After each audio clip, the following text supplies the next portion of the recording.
Yes, we are live now. Hello, friends. This is Ivanshi and welcome to Let's Learn. सभी को good evening, नमस्कार, राम राम, सत श्री अकाल, अस्सलाम वालेकुम, what ever you feel connected with.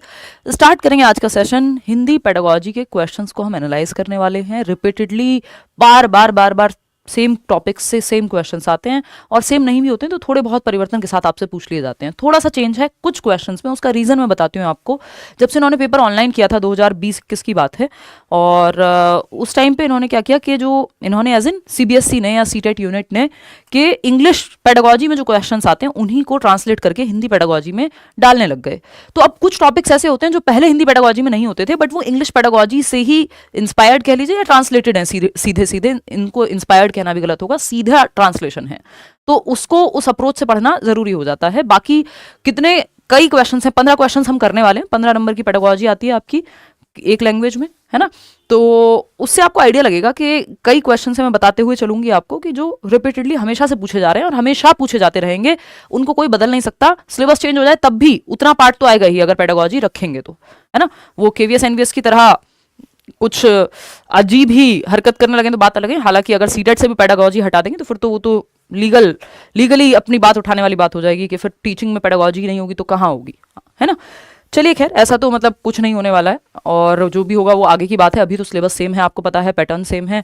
इसी तरह से हमें सवाल करने हैं। डेली हम 9 बजे मिलेंगे। अभी हम थोड़ा सा लेट हुए हैं क्योंकि ऑफलाइन क्लासेस चल रही हैं। मेरा ऑफिस से ही लेने का प्लान था एक क्लास, बट वहाँ अभी इस लेवल की क्वालिटी सेट नहीं हो पाई है स्टूडियो में, तो भाग के जो है घर वाले स्टूडियो में आना पड़ा।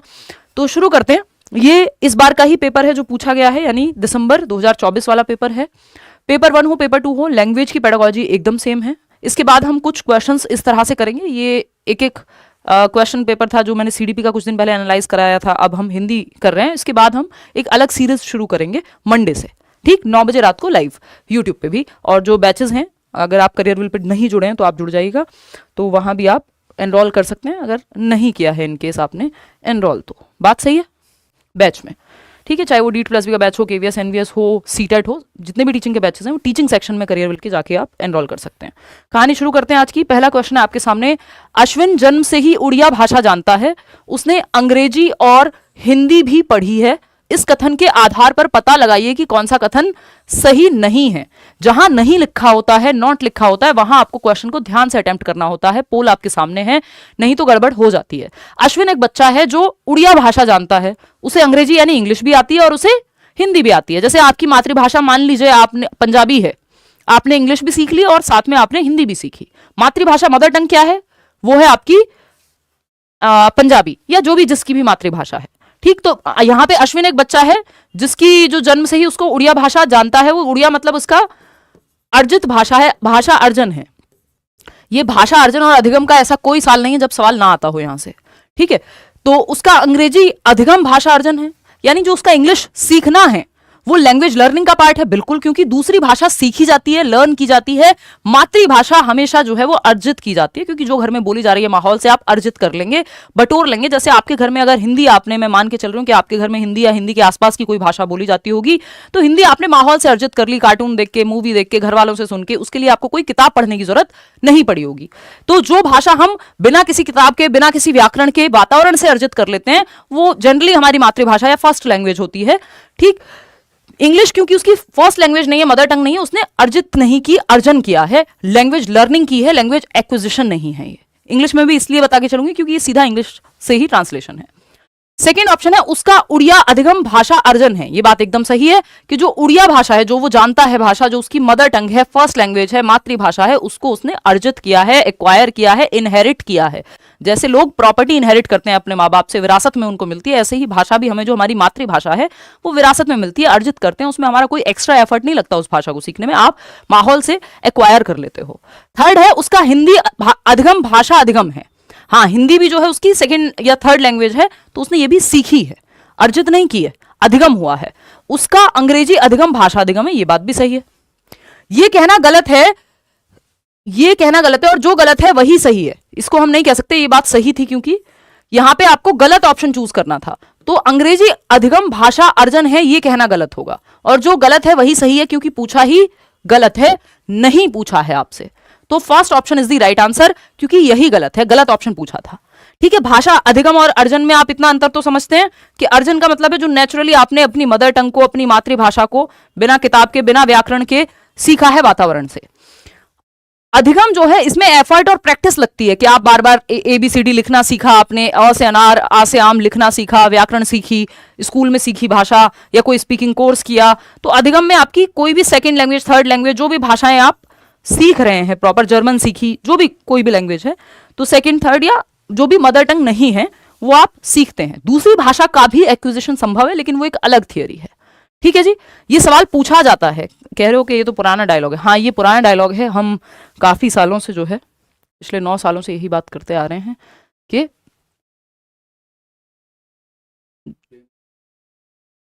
थोड़ा सा फ्रेम कट रहा है, तो इतना क्यों जूम किया है, हैं? बताइए जरा। कल से जूम हो गया था कल, तो तब से आपने जूम इन ही छोड़ दिया है। एनीवे, देखिएगा एक बार, यांत्रिक यानी इंस्ट्रूमेंटल प्रेरणा कब होती है? ये एक अच्छा सवाल है, ये पहले जनरली नहीं पूछा जाता था। यांत्रिक या इंस्ट्रूमेंटल प्रेरणा, या इसको आप ये कह सकते हो कि किसी चीज को सीखने की या प्रैक्टिकल प्रायोगिक कारण से जो अभिप्रेरणा है, अभिप्रेरणा या प्रेरणा मतलब मोटिवेशन, कब होगी? आप जवाब देंगे पोल में फटाफट से। पहला ऑप्शन है, एक व्यक्ति पुस्तक लिखने के लिए भाषा सीखता है, तो ये उसकी लिटरेरी नॉलेज है, क्रिएटिव वो है, रचनात्मक प्रेरणा है कि उसको अपने आप को एक्सप्रेस करना है। जब कोई व्यक्ति उपयोगिता के कारण से भाषा सीखता है, जैसे कि रोजगार के लिए। जब कोई व्यक्ति किसी भाषा को इसलिए सीखता है जिससे कि वह उस भाषा के सहजात वक्ता के नजदीक आ सके, यानी जो नेचुरली जो भाषा वो बोलते हैं, यानी अगर अंग्रेजों की हम बात करें, या यूरोप में चले गए आप, या फिर आप अमेरिका चले गए, तो वहां अगर फर्स्ट लैंग्वेज या मदर टंग जो है इंग्लिश है, तो जैसी वो लोग भाषा या इंग्लिश बोलते हैं वैसी आप इंग्लिश सीख रहे हैं, इसलिए ताकि उनके जैसी बोल सकें, क्लोज एटलीस्ट आ सकें। ये इंस्ट्रूमेंटल प्रेरणा नहीं है। जब कोई व्यक्ति अपने, ये आपकी सोशल प्रेरणा कह सकते हैं कि आप उनमें मिलना चाहते हैं, जब कोई व्यक्ति अपने समुदाय के धार्मिक और सामाजिक उत्सवों कार्यों के लिए भाषा सीखता है, कि आपने संस्कृत सीख ली क्योंकि आपकी शादी में श्लोक बोले जाने थे, तो ये भी सोशल रीजन है इसका, है ना। जो यांत्रिक या इंस्ट्रूमेंटल की अगर हम बात करेंगे तो ये सेकंड ऑप्शन सही होगा कि जब कोई व्यक्ति उपयोगिता के कारण से भाषा सीखता है, जैसे कि रोजगार के लिए उसने भाषा सीखी, कि आपको नौकरी मिलेगी, तो आपने देखा कि जर्मनी में नौकरी चाहिए तो जर्मन आनी चाहिए, तो आपने जर्मन सीख ली। किस लिए? ये इंस्ट्रूमेंटल रीजन है, ये यांत्रिक रीजन है, कोई बहुत नेचुरल कारण नहीं है। आपको क्या चाहिए? आपको रोजगार चाहिए, आपके पास ऐसा पर्पज है जो प्रैक्टिकल रीजन से, उपयोगिता की दृष्टि से आपने ये भाषा सीखी है, ना कि कोई शौक में या बाकी क्रिएटिव एंडेवर्स के लिए कि आपको इस भाषा में किताब लिखनी थी इसलिए सीखी है, रोजगार के लिए सीखी है। तो इसी को हम यांत्रिक या इंस्ट्रूमेंटल प्रेरणा कहते हैं, या प्रायोगिक या प्रैक्टिकल यूज से आपने लैंग्वेज को सीखा है। क्वेश्चन नंबर 3 देख लीजिए, जिसको 138 भी आप बोल सकते हो। ठीक, ये क्या कहता है? कृपा और कर्ण जुड़वा हैं, यानी एक बच्चा है कृपा या बच्ची है कृपा और एक बच्चा है कर्ण, जुड़वा है और मणिपुरी की विशेष बोली बोलते हैं। हालांकि उनके बोलने में विभिन्नता है, यानी दोनों में डिफरेंस है, भाषा एक ही है लेकिन बोलते अलग तरीके से हैं। बोली बोलने के उनके व्यक्तिगत विशेष तरीके को किस रूप में जाना जाएगा? यानी घर में 2 भाई बहन भी हैं, तो आपका दोनों का हिंदी में ही आप बात करते हैं, लेकिन दोनों का बोलने की शैली डिफरेंट होगी। यानी आप देखेंगे, या पति पत्नी भी हैं, दोस्त भी हैं, आप कॉलेज भी जाते होंगे, आप देखते होंगे, आपको पता है कि अगर आप, कई लोग नकल करते हैं ना कि फलाने सर देखो, इंग्लिश वाली मैडम वो ऐसे बोलती हैं, या वो हिंदी वाले सर हैं वो ऐसे बोलते हैं, तो वो बोल के दिखाते हैं प्रॉपर उसी भाषा में, जबकि वो सेम लैंग्वेज बोल रहे हैं दोनों, लेकिन अपनी शैली होगी दोनों की, बोलने का लहजा होगा, है ना, या अपनी वोकैबुलरी होती है कि कुछ शब्द आप इस्तेमाल करते हैं पर्टिकुलरली। तो अगर हम देखते हैं तो ये किस रूप में जाना जाएगा? बोली को बोलना, मणिपुरी बोली, व्यक्ति भाषा या वाक क्रिया? कितने लोग ज्यादा जवाब दे रहे हैं? हाँ ठीक है, 70% लोग सही जवाब दे रहे हैं कि व्यक्ति भाषा या इडियोलेक्ट बोलते हैं, या आइडियोलेक्ट बोलते हैं, यानी इंडिविजुअल का डायलेक्ट। आइडियोलेक्ट यानी इंडिविजुअल का डायलेक्ट, इडियोलेक्ट इसको यूज करते हैं इंग्लिश में, यानी इंडिविजुअल की अपनी शैली है बोलने की भाषा को, डायलेक्ट है बेसिकली, डायलेक्ट है, अपनी अपना तरीका है बोलने का। सेम भाषा बोल रहे हैं दोनों कृपा और कर्ण, बस तरीका अलग है, तो व्यक्ति भाषा हो गई है, स्टाइल डिफरेंट है। क्वेश्चन नंबर 4 या 139 देखिए, भारत के संविधान में अंग्रेजी भाषा की क्या स्थिति है? अब ये जमानों से आने वाला क्वेश्चन है, हर बार हम करते हैं, हर बार पूछा भी जा सकता है, कभी हिंदी में पूछ लेता है, कभी इंग्लिश में पूछ लेता है कि हिंदी की क्या स्थिति है। अब देखो ये वैसे अगर आप देखोगे इसको तो ये हिंदी वाला सेक्शन है, ये हिंदी लैंग्वेज का क्वेश्चन है जो आया हुआ है पेपर में, हिंदी में पूछा हुआ सवाल है। लेकिन क्या पूछा है कि भारत के संविधान में अंग्रेजी भाषा की क्या स्थिति है, ये सवाल हिंदी पेडागोजी में पूछा है। अब आप सोचेंगे क्यों, क्योंकि इंग्लिश से सीधा ट्रांसलेशन है, एक क्वेश्चन भी ये लोग अलग से नहीं बनाते हैं। अब जो इंग्लिश पेडागोजी में क्वेश्चंस बने उन्हीं को ट्रांसलेट कर देते हैं हिंदी में एज इट इज। इसका प्रोबेबल रीजन जो है ये यही है। भारत के संविधान में अंग्रेजी भाषा की क्या स्थिति है, कितने लोग दे रहे हैं सी ऑप्शन, 38% लोग, और बाकी अब देखो आप लोग कितनी इसमें गड़बड़ कर रहे हैं। 45% लोग जवाब दे रहे हैं कि सेकंड ऑप्शन है, और 38% लोग जवाब दे रहे हैं कि ये थर्ड ऑप्शन है इन दोनों में से ही। देखो वैधानिक निकायों की भाषा, विदेशी भाषा, कोई फॉरेन लैंग्वेज नहीं कहता है इसको, ना तो एनसीएफ कह रहा है फॉरेन लैंग्वेज, वो भी ग्लोबल या सेकंड लैंग्वेज कहता है एनसीएफ, और आपका जो संविधान है, आपका कॉन्स्टिट्यूशन है, वो भी कोई फॉरेन लैंग्वेज नहीं कह रहा। अगर आप बात करेंगे तो इसमें ओला मैं पढ़ाती हूँ कि ऑफिशियल लैंग्वेज एक्ट 1967 में आया था, जिसमें हिंदी जो है वो राजकीय यानी ऑफिशियल लैंग्वेज है हमारी देश की। हिंदी राष्ट्रभाषा नहीं है, राष्ट्रभाषा कोई भी नहीं है हमारे देश में, हिंदी जो है नेशनल लैंग्वेज कोई नहीं है। हिंदी आपकी राजभाषा है यानी ऑफिशियल लैंग्वेज है, राजकीय कार्यों में इस्तेमाल होगी। लेकिन पूछा क्या है हमसे, अंग्रेजी के बारे में पूछा है। आप क्या जवाब देने में लगे पड़े, official language. Official language English नहीं है सरकार, ऑफिशियल लैंग्वेज हिंदी है। इंग्लिश उसकी सहकारी है, एसोसिएट ऑफिशियल लैंग्वेज है ना। तो ओला के तहत यानी इस एक्ट के तहत जो ऑफिशियल लैंग्वेज है वो हिंदी है, और जो एओएल है ओला के तहत, एओएल बोले तो एसोसिएट ऑफिशियल लैंग्वेज, एओएल वो है इंग्लिश। सह राजकीय भाषा है कि जहां पे हिंदी नहीं चल पा रही, साथ साथ आप इंग्लिश का भी इस्तेमाल करेंगे राजकीय कार्यों के लिए, तो ये एसोसिएट है, एसोसिएट ऑफिशियल लैंग्वेज है इंग्लिश, ना कि ऑफिशियल है। ऑफिशियल हिंदी है, याद रखिएगा, ठीक है। तो ऐसी गड़बड़ नहीं करनी है, बहुत ही आसान सवाल है। थर्ड इसका सही आंसर था, तीसरा ऑप्शन। आगे बढ़ेंगे, नेक्स्ट क्वेश्चन नंबर 5। एक ऐसा परीक्षण जिसका उद्देश्य विद्यार्थी विशेष के कमजोर और प्रबल पक्ष के विशिष्ट क्षेत्रों की पहचान करना है, क्या कहलाता है। यानी एक बच्चा जो कमजोर है, किसी क्षेत्र में, किसी पक्ष में कमजोर है या किसी पक्ष में मजबूत है, तो उसका पता लगाने के लिए कौन सा परीक्षण हमें लेना चाहिए, यह पूछा है। कि एक ऐसा परीक्षण यानी ऐसा टेस्ट जिसका उद्देश्य यानी ऑब्जेक्टिव क्या है, विद्यार्थी विशेष के कमजोर यानी कहां पे उसकी स्ट्रेंथ है, कहां पे वीकनेस है, कहां गैप एरिया है उसका, यह पता लगाना इस टेस्ट का उद्देश्य है। जैसे ही वीकनेस पता लगाने की बात होगी तो आप समझ जाएंगे कौन सा ऑप्शन, फोर्थ ऑप्शन कितने लोग दे रहे हैं, 60। बहुत बढ़िया, 63% लोग ये फोर्थ ऑप्शन दे रहे हैं। निदानात्मक परीक्षण कहते हैं, डायग्नोस्टिक टेस्ट अंग्रेजी में कहते हैं इसको। ये गैप्स का या कमियों का पता लगाता है, डायग्नोस किया जाएगा, फिर रेमेडी दी जाएगी, है ना, जिसको हम उपचारात्मक शिक्षण कहेंगे। तो निदान में आप पहले कारण पता लगाते हैं कि कमी कहां है, किस तरफ स्ट्रेंथ है, क्या वीकनेस है, गैप कहां है, तो डायग्नोस करके फिर रेमेडी दी जाती है। हमेशा पहले डायग्नोस्टिक टेस्ट, फिर रेमेडियल क्लासेस या एक्स्ट्रा क्लासेस आपकी लगाई जाएंगी। ये तो आपका रचनात्मक परीक्षण है, फॉर्मेटिव टेस्ट कह सकते हो, वस्तुनिष्ठ यानी ऑब्जेक्टिव टेस्ट, वैधता यानी वैलिडिटी टेस्ट, ये सब एक्स्ट्रा बातें हैं अभी के लिए, क्योंकि पूछा क्या है, सिंपल के कमी का कैसे पता लगाओगे। क्वेश्चन नंबर 141 या फिर 6 देखिएगा। अदिति भूतकाल के नियम जानती है, यानी पास्ट टेंस के रूल्स को समझती है। अदिति एक बच्ची है, ठीक है। अगर इसको हम थोड़ा सा जूम आउट करें तो अदिति भूतकाल के नियम जानती है, परंतु संदर्भ के अनुसार उनका प्रयोग नहीं कर पाती है। यानी नियम सारे पता है अदिति को भाषा के, कि भाई पास्ट टेंस में ईडी लगता है, अगर मान लीजिए वर्ब की सेकंड फॉर्म में जिन भी वर्ब्स में ईडी लगता है तो पास्ट बन जाता है, ये उसको पता है। डिड के साथ फर्स्ट फॉर्म का इस्तेमाल होता है, लेकिन बहुत सारे लोग डिड के साथ सेकंड फॉर्म का इस्तेमाल कर लेते हैं कि शी डिड नॉट न्यू लगा देंगे। अब न्यू नहीं होगा क्योंकि डिड के साथ फर्स्ट फॉर्म का इस्तेमाल होगा, तो she did not know use होगा। अब ये कई लोगों को पता है, लेकिन जब वो इस्तेमाल करते हैं तो गड़बड़ कर देते हैं या इस्तेमाल कर ही नहीं पाते, ठीक। तो ये ऐसा ही है कि अदिति एक बच्ची है जो पास्ट के नियम तो जानती है, परंतु जब कॉन्टेक्स्ट आता है, जब सिचुएशन आती है, संदर्भ होता है, तो प्रयोग नहीं कर पाती इन नियमों का। उसके पास किस प्रकार का ज्ञान है, यानी इसको ऐसे भी देख सकते हैं कि कई शब्दों में ईडी लगता ही नहीं है, उसकी भी पास्ट टेंस बनाने के चक्कर में लोग ईडी यूज कर लेते हैं। नॉलेज होती है कई बार उनको, लेकिन जैसे वो लिख रहे हैं या पढ़ रहे हैं, इस्तेमाल में कुछ और हो जाता है उनसे। तो अदिति को गड़बड़ कहां है, ज्ञान का अनुप्रयोग करने में दिक्कत है। किस प्रकार का ज्ञान है उसके पास, अनुप्रयोग, ज्ञान का अनुप्रयोग यानी प्रैक्टिकल यूज। लेकिन यहां तो पूछा है दिक्कत क्या है, प्रक्रियात्मक ज्ञान है। प्रक्रियात्मक ज्ञान अंग्रेजी में ही ये क्वेश्चन आता है, प्रोसीजरल नॉलेज कहते हैं। प्रोसीजरल नॉलेज होती है किसी चीज को यूज करने की आपको समझ है, कि लैपटॉप चलाना आता है, साइकिल चलानी आती है, स्टेप्स पता है, यूज करना आता है किसी चीज को। तो ये प्रैक्टिकल प्रोसीजरल ज्ञान है? नहीं। भाषा अर्जन उपकरण है यानी लैंग्वेज एक्विजिशन डिवाइस है? नहीं।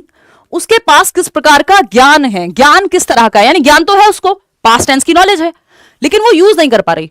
तो अब पूछा जा रहा है ये जो नॉलेज उसके पास है पास्ट की, भूतकाल की, ये किस तरह का ज्ञान है जो यूज तो नहीं हो रहा लेकिन ज्ञान है, दिमाग में तो है, अंडरस्टैंडिंग। तो इसको हम ए ऑप्शन बिल्कुल नहीं कहेंगे, डी ऑप्शन है ये। कितने लोग दे रहे हैं डी ऑप्शन? 18% मात्र। बताओ, तो फोर्थ ऑप्शन घोषणात्मक ज्ञान है ये, यानी इसको हम डिक्लेरेटिव नॉलेज कहते हैं अंग्रेजी में। ये हिंदी मीडियम वालों को हिंदी का पेपर सॉल्व करने में दिक्कत आने वाली है, क्योंकि ये एज इट इज क्या है, ट्रांसलेटेड है। पहले नहीं आते थे ये सवाल इस तरह से, जब से इंग्लिश में इंग्लिश पेडागोजी से ट्रांसलेशन शुरू हुआ तब से नए टॉपिक्स ऐड हो गए, सिलेबस जबकि सेम है। तो ये डिक्लेरेटिव नॉलेज बोलते हैं इसको अंग्रेजी में, यानी डेफिनेशन तो पता है, ज्ञान ऐसा है जिसमें डेफिनेशन पता है, नियम पता है, लेकिन उसको अप्लाई कैसे करते हैं रियल लाइफ में, प्रैक्टिकल यूज कैसा है, प्रोसीजरल नॉलेज नहीं है उसके पास, डिक्लेरेटिव नॉलेज है। घोषणात्मक ज्ञान तो है, प्रक्रियात्मक नहीं है कि उसको कॉन्टेक्स्ट में, संदर्भ में कैसे इस्तेमाल करेंगे। साइकिल चलाने की थियरी तो पता है उसको, स्विमिंग करने की थियरी तो पता है कि पानी में तैरते हैं फिर ऐसे ऐसे हाथ करते हैं, गाड़ी चलाने का उसको पता है कि ये ब्रेक है, ये एक्सीलरेटर है, यानी ये एक्सीलरेटर है, ब्रेक है और क्लच है, ये उसको थियरी में पता है, लेकिन जब एक्चुअल में करना पड़ेगा, यानी गाड़ी चलाने का घोषणात्मक ज्ञान है, लेकिन चलाने को कहोगे तो नहीं चलेगी। क्यों? क्योंकि प्रोसीजरल नॉलेज हो सकता है लैक कर रहा हो व्यक्ति। तो यहां पे घोषणात्मक ज्ञान तो है उसको, लेकिन प्रोसीजरल नॉलेज नहीं है। तो fourth option is the right answer. आगे बढ़ेंगे, भाषा के बारे में कौन सा सही नहीं है, ये क्वेश्चन नंबर 7 है। भाषा के बारे में कौन सा कथन सही नहीं है, फटाफट से आप पोल में जवाब देंगे। कुछ भाषाएं केवल विज्ञान और अभियांत्रिकी को ही बेहतर रूप से संप्रेषित कर सकती हैं, यानी कुछ लैंग्वेज है जो साइंस को, टेक्नोलॉजी को, साइंस एंड टेक्नोलॉजी को ही बेहतर बताएंगी। क्यों भाई, लैंग्वेज है तो वो तो किसी लैंग्वेज के माध्यम से तो आप कुछ भी समझ सकते हो, ये थोड़ी सिर्फ साइंस में ही उनको यूज किया जा सकता है कि अंग्रेजी है बस साइंस समझने में ही इस्तेमाल होगी। लिटरेचर में भी होगी, किसी भी भाषा में उसका लिटरेचर भी होता है, यानी उसका साहित्य भी होता है, उसकी भाषा विज्ञान भी होता है, उसका बाकी आम इस्तेमाल भी होता है। उसके अलावा अगर हम बात कर रहे हैं आर्ट एंड कल्चर से लेकर के, साइंस एंड टेक से लेकर, मैथमेटिक्स से लेकर, सब जगह भाषा इस्तेमाल हो सकती है। तो ये कहना तो हमें उचित नहीं लग रहा, फिर भी हमें बाकी ऑप्शन चेक करने होंगे। कितने लोग कौन सा ऑप्शन सबसे ज्यादा दे रहे हैं? 1, ठीक है। भाषा पहचान अभिव्यक्त करती है, यानी व्यक्ति की आइडेंटिटी को एक्सप्रेस करती है लैंग्वेज, बिल्कुल सही है। वो किस कल्चर से आता है, कहां से आता है, ये वो एक्सप्रेस करेगी। भाषा जो है, भाषा इतिहास का खजाना है, ये बात भी सही है कि भाई हिस्टोरिकली इवॉल्व हुई है या चेंज हुई है, इंप्रूव हुई है, विद टाइम डायनेमिकली चेंज हुई है लैंग्वेज। ये इतिहास के बारे में बता दिए कि उस समय किस भाषा का हम इस्तेमाल करते थे। आप कोई पुरानी मूवी देखेंगे इतिहास पे या आजादी के समय की, तो अलग तरह की वोकैबुलरी, राजा महाराजा के टाइम का कुछ देख रहे होंगे तो अलग तरह की वोकैबुलरी यूज कर रहे होंगे, है ना। कि पता नहीं कौन सा डायलॉग है वो जो उसमें इस्तेमाल किया है प्रियंका चोपड़ा का, कि आपने तो हमसे हमारा गुरूर छीन लिया, समथिंग समथिंग। तो आप देख रहे हैं नॉर्मली थोड़ी हम ऐसे बात करते हैं आम भाषा में, लेकिन वो इतिहास का खजाना है भाषा, कि उस समय पे ऐसी बात होती होगी, इस तरह से लोग बात करते होंगे, हम आ रहे हैं, हम जा रहे हैं, कितने लोग, अकेले ही ना, लेकिन उस समय, इतिहास, पुराने समय की बात, वो उस समय काल के बारे में बता रही है वो भाषा जो है, जो इस्तेमाल कर रहे हैं आप। भाषा मानव ज्ञान के कुल योग में योगदान देती है, यानी जो ओवरऑल नॉलेज है हमारी, उसमें कंट्रीब्यूशन या कंट्रीब्यूट करती है लैंग्वेज। भाई लैंग्वेज से आप लिटरेचर पढ़ सकते हैं, अच्छे लोगों को सुन सकते हैं, संवाद कर सकते हैं, तो भाषा हमारे ज्ञान के संवर्धन में बहुत मदद करती है। फर्स्ट ऑप्शन ही है जो गलत है, और जो गलत है वही सही है, क्योंकि पूछा ही गलत है, नहीं लिखा हुआ है ऑप्शन में।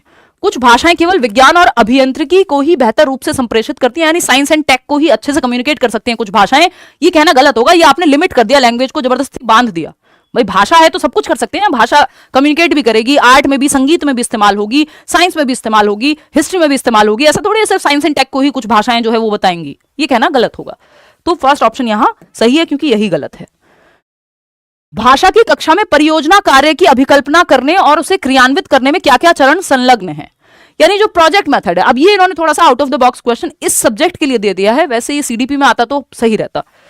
देखिएगा एक बार, सवाल है हमसे कि भाषा की कक्षा में परियोजना कार्य यानी प्रोजेक्ट वर्क दिया हुआ है, प्रोजेक्ट वर्क हमेशा ग्रुप में होता है, कि अभिकल्पना करने और उसे क्रियान्वित करने में क्या क्या चरण संलग्न है, यानी ग्रुप में कोई काम दिया है या प्रोजेक्ट दिया है कोई बेसिकली, तो उसको कैसे, उसमें क्या क्या स्टेप्स होंगे इस प्रोजेक्ट के कंप्लीशन में। तो पहला है कि आप अध्यापक और शिक्षार्थी मिलकर अपनी इच्छा अनुसार अपने तरीके से परियोजना कार्य की अभिकल्पना और क्रियान्वयन कर सकते हैं। भाई आपसे पूछा है कि क्या क्या चरण शामिल हैं, ये इन्होंने थ्योरेटिकल बात बता दी। समूह बना लेंगे पहले, फिर योजना बनाएंगे, फिर आंकड़ों का संग्रहीकरण करेंगे, या फिर पहले समूह बनाएंगे और फिर टॉपिक की पहचान करेंगे, क्योंकि ग्रुप में होना है ना, ये प्रोजेक्ट जो है ग्रुप में दिया जाता है। तो टॉपिक बाद में चूज करेंगे, आप पहले समूह बनाएंगे, है ना, और योजना बाद में बनेगी, पहले टॉपिक पता होना चाहिए। तो ये यहां ठीक हो जाता है। यहां समूह बनाना, टॉपिक की पहचान करना, योजना बनाना, यहां तक सही है। आंकड़ों का संग्रहीकरण, यानी आप इंफॉर्मेशन को इकट्ठा कर रहे हैं कि इस टॉपिक पे आपके पास क्या क्या इंफॉर्मेशन हो सकती है, वो आप कर रहे हैं। फिर आप प्रारूप लेखन कर रहे हैं, नहीं, पहले आंकड़ों का, जब आंकड़े यानी डेटा आपने कलेक्ट कर लिया, अब डेटा को आप एक्सप्लेन करेंगे, एलैबोरेट करेंगे, समझेंगे उसको। फिर प्रारूप लेखन और रिपोर्ट फाइल की जाएगी, कंक्लूजन पे बाद में पहुंचा जाएगा। तो हम ये नहीं कह सकते कि आंकड़े यानी डेटा कलेक्ट किया और फिर डायरेक्ट आपने प्रारूप बना लिया कि कंप्लीशन की तरफ आप चले गए। पहले आपको वो डेटा एनालाइज भी तो करना है ना, एक्सप्लेन भी तो करना है, एलैबोरेट भी तो करना है। तो सी ऑप्शन यहां सही है, बाकी गलत हो जाते हैं। ये हम अलग से कुछ क्लासेस लेंगे तब इसको, और अगर इस तरह के जो भी नए टॉपिक्स पे क्वेश्चन पूछा जाएगा, क्योंकि ये जनरली नहीं पूछा जाता, कॉमन सवाल नहीं है। आता है 144 नंबर का सवाल, जो कि आपका ये बहुत कॉमन है, हिंदी इंग्लिश दोनों में आता है। टॉप डाउन अप्रोच, श्रवण के शीर्ष अधोमुखी उपागम, यानी टॉप डाउन अप्रोच। एक होता है बॉटम अप, एक होता है टॉप डाउन। लैंग्वेज में बहुत आता है ये सवाल, हिंदी में भी और इंग्लिश में भी। तो श्रवण के अधोमुखी उपागम या टॉप डाउन अप्रोच, टॉप से डाउन। टॉप क्या होता है, किसी भी चीज का फाइनल कंक्लूजन या फाइनल जो भी पूर्ण रूप हो सकता है। होल की अगर हम बात करें तो होल टू पार्ट्स जाता है एक तरह से, ठीक। तो प्रत्येक ध्वनि, शब्द, वाक्यांश, उपवाक्य और वाक्यों को सुनना, ये बॉटम अप अप्रोच है कि साउंड से शुरू करके वर्ड पे गए, वर्ड से शुरू करके सेंटेंस पे गए, सेंटेंस से शुरू करके आपके पैराग्राफ पे गए, पैराग्राफ से स्टोरी पे गए, नीचे से ऊपर की ओर, बिल्कुल नीचे से, बॉटम से। बॉटम क्या, ध्वनि, साउंड होती है लैंग्वेज में, फिर साउंड से शब्द बन पाएगा। तो ये बॉटम अप है, ना कि टॉप डाउन। विशिष्ट वर्णों की ओर ध्यान देना, अगेन अगर आप अक्षरों पे या लेटर्स पे या साउंड्स पे ध्यान दे रहे हैं तो फिर वहां से आप उनको कंबाइन करके एक वर्ड बनाना सीखेंगे, फिर वर्ड से फ्रेज सीखेंगे, फ्रेज से सेंटेंस सीखेंगे। तो ये भी बॉटम अप हो जाएगा, ये टॉप डाउन नहीं है। वाक सामग्री या ऑडियो के सारांश या जिस्ट को सुनना, यानी आप समरी सुन ले रहे हैं किसी चीज की, कि आपने कोई बुक पढ़ने की बजाय या पूरा एक एक चैप्टर समझने की बजाय आपने सीधा समरी सुन ली, यानी 3 घंटे की मूवी थी, आपने 30 मिनट में सुन लिया, ठीक है, कह सकते हैं कि आप पूरा कंक्लूजन सुन रहे हैं। लेकिन बाकी का ऑप्शन भी देखेंगे, इससे बेहतर ऑप्शन मौजूद हो सकता है। क्वेश्चन नंबर 4 है, ऑप्शन नंबर 4 है सामग्री, वाक या ऑडियो के समग्र संदेश को सुनना। ये इससे बेटर है, क्योंकि जस्ट से सुनने से ज्यादा होल है आपकी अप्रोच, या टॉप है वो है आपका सामग्री, वाक या ऑडियो के समग्र संदेश को सुनना। कंप्लीट होल की अगर हम बात करेंगे तो वो सिर्फ 4th ऑप्शन में है, तो D option is the right answer over here. आगे बढ़ते हैं, क्वेश्चन नंबर 145 देखिएगा। देखिए, पेडागोजी के क्वेश्चंस को समझना होता है, और अगर आपकी समझ बन जा रही है तो फिर आप ऑलरेडी इस गेम में काफी आगे चल रहे हैं, और वो धीरे धीरे बनते बनते बनेगी। हम सेशंस करेंगे अलग अलग। कक्षा 7 की अध्यापिका किसी एक व्यक्ति के वर्णन से संबंधित, आप इतने ये कर सकते हैं कि जो मैराथन सेशंस पुराने कराए हुए हैं वो भी देख लोगे ना, तो ये क्योंकि सिलेबस चेंज नहीं हुआ है तो काफी क्वेश्चंस आपके सॉल्व हो जाएंगे। 15 में से कम 12 सवाल आप खुद से सॉल्व कर पाएंगे फिर, या फ्री नोट्स दिए हुए हैं डिस्क्रिप्शन बॉक्स में, वो पढ़ लो अगर बैच में नहीं भी आ रहे हो तो। वैसे तो आप में से बहुत सारे लोग जुड़ चुके हैं, जुड़ सकते हो। कक्षा 7 की अध्यापिका किसी एक व्यक्ति के वर्णन से संबंधित लेखन कार्य देती हैं, यानी किसी एक व्यक्ति के बारे में आपको डिस्क्राइब करना है। मान लीजिए महात्मा गांधी जी के बारे में आपको डिस्क्रिप्शन लिखना है। वह कक्षा से बाहर गई और अपनी कक्षा में एक फेरी वाले को उसके सामान सहित लेकर आई। तो यानी क्लास 7th की बात हो रही है, उनकी जो टीचर हैं वो किसी व्यक्ति के बारे में बच्चे वर्णन कर सके, डिस्क्राइब कर सके, लिख सके, ये लेखन कार्य देना चाहती हैं किसी व्यक्ति के बारे में, किसी व्यक्ति को देख के लिख सकें। तो वो जाती हैं बाहर, जो आपके हॉकर्स होते हैं, फेरी वाला है, कोई फल बेचता है, कोई सब्जी बेचता है, उसको लेकर के आ जाती हैं क्लास में उसकी फेरी के सहित, या कहें तो उसके सामान के सहित। उसने उस फेरी वाले से कहा कि वह कक्षा में कोई 7 मिनट के लिए रुके, फिर शिक्षार्थियों को दो दो के जोड़ों में उस व्यक्ति का वर्णन लिखने के लिए कहा। वह फेरी वाला इस गतिविधि में किस रूप में जाना जाएगा? यानी ये जो आप बाहर से एक रेडी लगाने वाला व्यक्ति था, या फेरी लगाने वाला व्यक्ति था, या एक हॉकर था, उसको आप क्लास में लेके आए और बच्चों को, उस फेरी वाले को सामान के साथ, कि मान लो वो चूड़ी बेच रहा था या कोई फल बेच रहा था, उसको साथ में लेकर के आगे, जिस भी हुलिये में था वो, जिस भी सामान के साथ था, बाहर से क्लास के अंदर। इसको कम्युनिटी रिसोर्स बोलते हैं। एक तो है ना कि कम्युनिटी का आप इस्तेमाल कर रहे हैं क्लासरूम में। दूसरी चीज, आपने बच्चों को कहा कि इस व्यक्ति को देखिए और इसके बारे में वर्णन लिखिए 2-2 के पेयर में। अब सवाल क्या है, पूछा गया है कि जो फेरी वाला है इस गतिविधि में किस रूप में जाना जाएगा, यानी जो व्यक्ति को आप लेके आए थे ये इसका क्या रूप है क्लास में, ये सामग्री के रूप में जाना जाएगा, फेरी वाले के रूप में जाना जाएगा। यहां पे फेरी वाला होना इंपॉर्टेंट नहीं है उसका, ये एक मटेरियल की तरह यूज हुआ है। शिक्षण सहायक, शिक्षण में थोड़ी ना सहायता कर रहा है वो, शिक्षण सहायक सामग्री लिखा होता तो एक बार को फिर भी सोच लेते।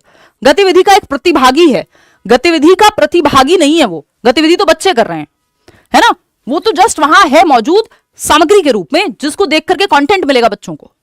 तो C option is D, sorry first option is the right answer. आगे बढ़ेंगे नेक्स्ट क्वेश्चन पे। 146, कक्षा 7 की एक अध्यापक अपने शिक्षार्थियों को एक लघु पठन सामग्री पढ़ने के लिए देती है, यानी एक छोटा सा कोई एक सामग्री है, पीस ऑफ न्यूज है, आर्टिकल है, व्हाटएवर, वो पढ़ने को दिया 7th क्लास के बच्चों को, जिसके माध्यम से वे पाठ्य सामग्री में प्रस्तुत लोग और समुदाय की सत्ता व पहचान के बारे में समझ बना सकें।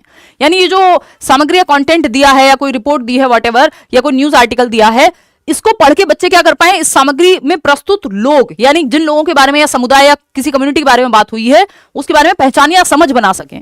अध्यापक शिक्षार्थियों में किस बात को समुन्नत करना चाहती है, यानी टीचर इस एक्टिविटी से क्या सिखाना चाहती है बच्चों को, यह पूछा गया है। तो साहित्यिक कौशल यानी ये आपके लिटरेरी स्किल्स हैं। भाषा साक्षरता यानी वो उनको लिटरेसी सिखा रही है, तो पढ़ना तो बाकी तरीकों से भी सिखाया जा सकता है। समालोचनात्मक साक्षरता या विश्लेषणात्मक पठन, देखिए एनालिसिस करने की बात यहां नहीं हुई है, साहित्यिक कौशल में भी ये नहीं आएगा, लिटरेसी भी नहीं सिखा रही है। एक ही चीज बचती है, क्योंकि जो लोग हैं इस आर्टिकल में और जो कम्युनिटी की बात हो रही है, बच्चे उसको आइडेंटिफाई कर सके कि किस कम्युनिटी के बारे में बात हो रही है और इनकी पहचान क्या है, आइडेंटिटी क्या है। इसके लिए बच्चे को सोचना पड़ेगा, सभी दिशाओं में उसको पढ़ के एक कंक्लूजन पे पहुंचना पड़ेगा। एनालिटिकल थिंकिंग नहीं, यहाँ पे क्रिटिकल थिंकिंग लगेगी। क्रिटिकल लिटरेसी है कि बच्चा हर पहलू से सोच पाए किसी चीज को। तो third option is the right answer. Question number 147, या आप इसको कह सकते हैं क्वेश्चन नंबर 12 या 11 होगा, ये 12 है, 12, 13, 14, 15, हाँ ठीक है 12 है। निम्नलिखित में से कौन सा कथन राष्ट्रीय शिक्षा नीति 2020 के द्वारा शास्त्रीय भाषाओं के अध्ययन के बारे में सही है। अब ये सीडीपी में भी हम पढ़ेंगे, वहीं से आया हुआ सवाल है। यानी कौन सा एक ऑप्शन है जो नेशनल एजुकेशन पॉलिसी कहती है कि क्लासिकल लैंग्वेज को की तरह आप क्लासिकल लैंग्वेजेस को आप एडिशनल सब्जेक्ट के रूप में, वैकल्पिक विषयों के रूप में इस्तेमाल करें मिडिल स्टेज पे, यानी 6th to 8th के लेवल पे। क्लासिकल लैंग्वेज में क्या आती है, कई सारी भाषाएं हैं हमारे भारत की जो सांस्कृतिक भाषाओं का दर्जा जिनको मिला हुआ है, जैसे संस्कृत, जैसे तमिल, है ना। तो यहां पे बात हो रही है कि शास्त्रीय भाषाओं के अध्ययन के बारे में क्या सही है कि माध्यमिक चरण में एक केंद्रक या कोर भाषा के रूप में शास्त्रीय भाषा, मैंने आपको इसका जवाब दे दिया ऑलरेडी एक्सप्लेनेशन में, फ्लो में। ये वैकल्पिक विषय के रूप में, कोर विषय के रूप में नहीं, फर्स्ट लैंग्वेज के रूप में नहीं, माध्यमिक चरण के दौरान एक अतिरिक्त विकल्प के रूप में शास्त्रीय भाषा का अध्ययन, ये बात सही है। त्रिभाषा सूत्र के अंतर्गत एक विकल्प के रूप में नहीं, त्रिभाषा सूत्र के अंदर एक विकल्प के रूप में नहीं, माध्यमिक चरण पे एक अतिरिक्त विकल्प के रूप में शास्त्रीय भाषा का प्रयोग, क्योंकि त्रिभाषा सूत्र को तो एज इट इज लागू करने को कहा गया है फ्लेक्सिबली, है ना। प्रेपरेटरी चरण के दौरान नहीं, माध्यमिक चरण में आप एज एन एडिशनल लैंग्वेज इसको यूज करेंगे, क्लासिकल लैंग्वेजेस को, जैसे संस्कृत भी है जिसका पार्ट। क्वेश्चन नंबर 148 देखिएगा, यहां एक पाठ्य सामग्री दी गई है, आप आ रहे हैं ना फ्रेम में, हाँ, यहां एक पाठ्य सामग्री दी गई है, पता लगाइए कि यह पाठ्य सामग्री भाषा की किस प्रयुक्ति या रजिस्टर से संबंधित है। पाठ्य सामग्री ये है, आपके सामने कुछ 4 लाइन्स हैं, इनको पढ़ के पता लगाना है कि कैसा रजिस्टर है, क्या प्रयुक्ति है। अचानक क्रांति के बाद ऐसा संभव लगने लगा कि बदलाव आएगा। विश्व के कई भागों में, यहां तक कि यूरोप और एशिया में भी व्यक्ति के अधिकारों के बारे में नए नए विचार सामने आने लगे और जिनके नियंत्रण में सामाजिक सत्ता थी उनकी भी चर्चा होने लगी। भारत में राजा राम मोहन राय और द्रोजियो ने फ्रेंच क्रांति के महत्व के बारे में बात की। सामाजिक परिवर्तन के इन विचारों को एक नया स्वरूप दिया गया। तो ये कोट किया गया है ना, ये आपको समझ में आ रहा है। कहीं तो परिवर्तन की बात हो रही है, चेंज की बात हो रही है, आजादी की बात हो रही है। तो एक क्रांति प्रयुक्ति है, राजनीतिक प्रयुक्ति है, विज्ञान प्रयुक्ति है, सामाजिक विज्ञान प्रयुक्ति है। तो आप बच्चे की समझ विकसित हो सके, ये सोशल साइंस का विषय है, तो ये सामाजिक विज्ञान प्रस्तुति है या प्रयुक्ति है, अगर मैं कहूं तो टेक्निक है, जिसमें हम कहते हैं ना, बाकी सब्जेक्ट से इंटीग्रेट करिए। हर एक सब्जेक्ट में लैंग्वेज अक्रॉस करिकुलम की बात करते हैं हम, यानी भाषा जो है वो पूरे पाठ्यचर्या में है। तो आप इतिहास के माध्यम से या सामाजिक विज्ञान के विषय के माध्यम से भाषा सिखा रहे हैं या भाषा के माध्यम से वो विषय भी सीख रहे हैं। तो 4th option is the right answer. ये आपका सामाजिक विज्ञान प्रयुक्ति के क्षेत्र का विषय है, जो ये 4 लाइन्स है। क्वेश्चन नंबर 2 लास्ट क्वेश्चन देखिएगा आज के लिए। कक्षा 8 के अध्यापक सुभाष को कई बार दुख होता है कि भाषा आकलन ग्राम्यशील यानी रिसेप्टिव कौशलों को महत्व नहीं देता है। ग्राम्यशील कौशलों से उनका क्या तात्पर्य है? इससे आसान सवाल नहीं बन सकता धरती पे, तो आपको फटाफट से जवाब देना है। ये सवाल रिपीटेडली पूछा जाता है कि एक तो भाषा में होते हैं ग्राम्यात्मक कौशल, दूसरे होते हैं आपके प्रोडक्टिव स्किल्स, जिनको हम उत्पादनात्मक कौशल कहते हैं। उत्पादन कौशल लिख देती हूं मैं, यानी जिसमें आप भाषा को प्रोड्यूस कर रहे हैं। एक्टिव स्किल्स कहते हैं इनको लैंग्वेज के, सक्रिय कौशल। जैसे भाषा को, जहां आप सक्रिय हैं, भाषा को प्रोड्यूस कर रहे हैं, जैसे बोल रही हूं तब, तो स्पीकिंग और क्या हो गया, यानी बोलना और पढ़ना, नहीं बोलना और लिखना, इसमें आप प्रोड्यूस करते हैं लैंग्वेज को। अगर रिसेप्टिव कौशल की बात होगी, जिनको पैसिव स्किल्स भी कह देते हैं, रिसेप्टिव कौशल की या ग्रम्यात्मक कौशल की आप बात करेंगे अगर, तो ग्रम्यात्मक कौशल में आप भाषा को ग्रहण करते हैं, प्रोड्यूस नहीं करते। तो कब ग्रहण करेंगे, जब आप सुन रहे हैं, यानी लिसनिंग, श्रवण, श्रवण जो है ग्रम्यात्मक है। और इसके अलावा अगर हम बात करें, जब आप पढ़ रहे हैं तब भी आप ग्रहण ही तो कर रहे हैं डेटा, यानी भाषा को आप ग्रहण कर रहे हैं। तो श्रवण और पठन जहां होगा वहां आ जाएगा ये आपका क्वेश्चन नंबर 4। कितने लोग दे रहे हैं फोर्थ जवाब जो है 50%। तो इसमें कंफ्यूज क्यों हो रहे हो आप लोग? बोलना और लिखना तो एक्टिव स्किल, सक्रिय भाषा कौशल है ना, ये ग्राम्यशील थोड़ी। जब आप बोल रहे हो या लिख रहे हो तो आप तो भाषा को प्रोड्यूस कर रहे हो, आप तो भाषा का उत्पादन कर रहे हो, आप तो सक्रिय हो। ग्राम्यात्मक में आप सुनते हो, रिसीव करते हो, तो सुनने और पढ़ने में आप रिसीव करोगे लैंग्वेज को। 4 स्किल्स होती हैं आपकी लैंग्वेज की। सूबो पाली बोलते हैं इसको हिंदी में, सुनना, बोलना, पढ़ना और लिखना। बोलते क्या है मतलब, मैंने बनाया हुआ है शॉर्ट फॉर्म सूबो पाली, और अंग्रेजी में इसको LSRW कहते हैं हम, जिसमें से आपकी जो लिसनिंग है और जो रीडिंग है वो रिसेप्टिव में आता है, ग्राम्यात्मक में जो यहां पे दिया हुआ है। स्पीकिंग और राइटिंग जो है वो प्रोडक्टिव स्किल्स में आता है या एक्टिव स्किल्स में आता है। इतनी बात क्लियर है? 4th ऑप्शन सही है। आखिरी सवाल आज का, शिक्षार्थी उस भाषा को समझते और व्यवहार में लाते हैं जो एक व्यवस्था की तरह कार्य करती है, यानी एक पूरे सिस्टम की तरह जो काम कर रही है लैंग्वेज, उसको समझेंगे, कॉम्प्रिहेंड करेंगे, जो बच्चे हैं अंडरस्टैंड करेंगे और बिहेवियर में लेकर के आएंगे, जो एक प्रॉपर व्यवस्था की तरह काम कर रही है, एक सिस्टमैटिक वे में सिखाई जा रही है। तो युक्तिपरक दक्षता है, ये कोई टेक्निक है। सर्वांगी या सिस्टमिक दक्षता है, यानी एक्यूरेसी, जो वो पूरी जो आपकी पकड़ है इसमें। संप्रेषणात्मक दक्षता है, यानी कम्युनिकेटिव मास्टरी कह लीजिए आप इसको, दक्षता को। सामाजिक भाषिक दक्षता है। देखिए यहाँ पे भाषा को यूज करने और उसको समझने की बात हो रही है, वो भी एक व्यवस्था की तरह जो कार्य कर रही है, यानी सर्वांगी या सिस्टमिक दक्षता है, सिस्टम के तहत, यानी एक कंप्लीट सिस्टमैटिक वे में कोई लैंग्वेज आप सीख रहे हैं। तो ऑप्शन नंबर 3 यहां पे सही हो जाएगा। आउट ऑफ 15 क्वेश्चंस कितने आपने सही किए वो आप चाहें तो बिल्कुल बता सकते हैं, उसमें कोई भी बात नहीं है, है ना। आउट ऑफ 15 क्वेश्चंस कितने क्वेश्चंस आपके ठीक हुए वो आप बता सकते हैं। आज के लिए इतना ही, ये एक एनालिसिस था। अभी आपकी समझ धीरे धीरे जब और क्वेश्चंस करेंगे, आप थोड़ा मैराथन सेशंस देख लोगे, थोड़ा सा आप या बैचेस में पढ़ लोगे, या फिर जो भी जिस भी तरह से आप पढ़ रहे हो, मतलब थोड़ा सा पढ़ भी लोगे और साथ साथ बाकी आने वाले सेशंस देखोगे तो क्लियर होंगी चीजें। पहले सेशन में ये मत सोचना मुझे तो कुछ नहीं आता, कोई बात नहीं, सब आ जाएगा, 2 महीने इनफ है, पढ़ लेंगे हम ठीक से और आपको फिर हेल्प भी हो जाएगी। और ये लैंग्वेज वाले क्वेश्चंस DEET+B वाले भी देख सकते हैं, क्योंकि वहां पे भी हिंदी के पेडागोजी के क्वेश्चंस पूछ लिए जाते हैं। ठीक है, चलिए आज के लिए इतना ही रखते हैं। कल मिलते हैं, नहीं कल नहीं मिलेंगे, अब हम सैटरडे संडे ऑफ है, मंडे मिलेंगे। बहुत हेक्टिक चल रहा है, online offline, paid batch, free YouTube, 50 चीजें एक साथ चल रही हैं। तो मंडे मिलते हैं शाम को 9 बजे, ठीक है। CDP के कुछ क्वेश्चंस हम मंडे को करेंगे। बैच में यार वो ऑलरेडी डिस्काउंटेड फी है, जितने में आप फॉर्म भर रहे हैं उतने में आप बैच ले पाएंगे, तो उसकी तो आप मत कहो कुछ और उसमें, है ना। पूरा तंत्र चलने में भी तो संसाधन लगते हैं ना। चलिए आज के लिए इतना ही। ये वीडियो आपको, ये सेशन, ये डिस्कशन पसंद आया हो, लाइक शेयर सब्सक्राइब आप कर दीजिएगा। बाकी अपने विचार कमेंट्स में बताइएगा। मंडे मिलते हैं रात को 9 बजे। Take care, bye bye. मैं कोशिश करूंगी मैक्सिमम जितनी क्लास ले पाऊँ एक हफ्ते में, मंडे टू फ्राइडे के बीच में, उतनी ले पाऊँ, मतलब लूँ।